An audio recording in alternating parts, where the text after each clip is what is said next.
welcome to Workplace Watch, where we bring you the latest on employment law in action.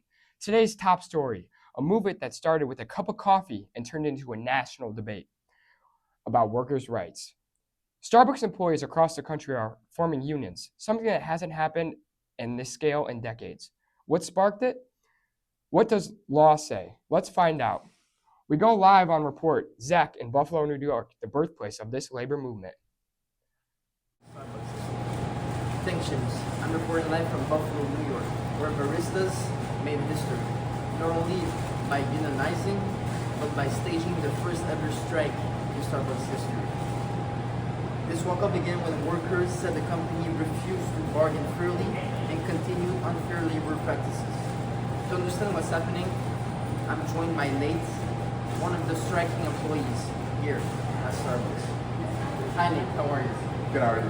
I'm good, thank you. Nate, can you tell us what led to the striking decision? Absolutely. After we voted to unionize, we were expected to begin collective bargaining with Starbucks.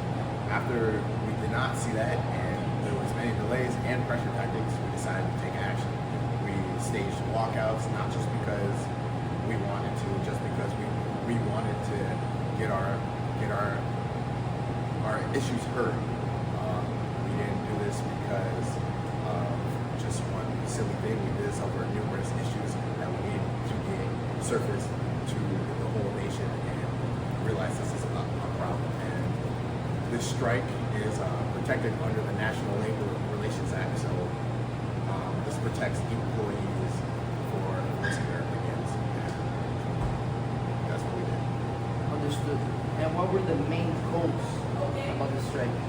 This wasn't just because of the salary or the pay. This is because we wanted respect, we wanted some freedom, we wanted dates as well. We are working very hard to provide a service to people and give them an amazing environment while coming to Starbucks.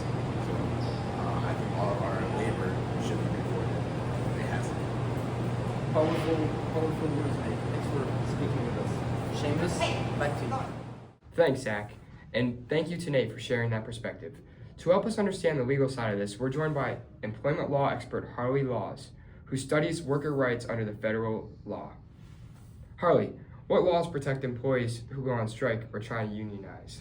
Great question, Seamus. The National Labor Relations Act, or the NLRA, gives employees the right to organize, form unions, and engage in protected activities, which include strikes, to improve workplace conditions.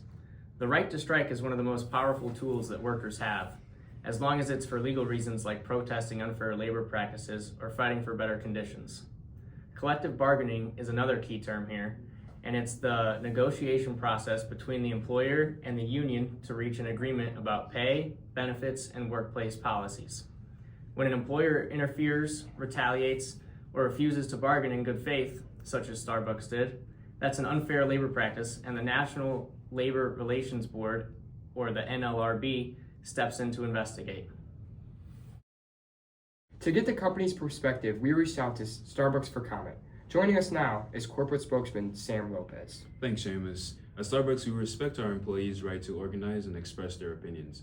However, soon after the unionization vote, our CEO at the time publicly remarked that he would never engage with the union, calling it an unnecessary third party. From the company's point of view, we believe that direct communication between partners and management is the best way to solve issues. We've continued to raise wages and improve benefits across the country, whether stores are unionized or not. Our focus remains on maintaining open dialogue and ensuring every partner feels heard. Thank you, Sam. It's clear that both sides have a strong viewpoint, and the law plays a critical role in keeping things fair and balanced. Thank you for watching. Buffalo.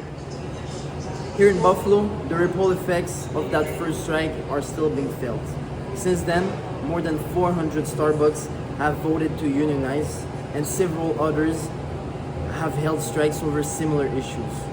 Legal battles continue, but one thing's certain: the movement has changed the conversation about workers' rights in the America's service industry. Back to you, Seamus. Thanks, Zach. The Starbucks strike and union movement shows how employment law directly affects real people, from baristas to boardrooms. Understanding concepts like union, collective bargaining, and unfair labor practices isn't just for lawyers. It's for every worker who wants a fair voice at work. That's all for today's edition of Workplace Watch. I'm Seamus O'Neill. Thanks for watching, and remember, knowing your rights is the first step to using them.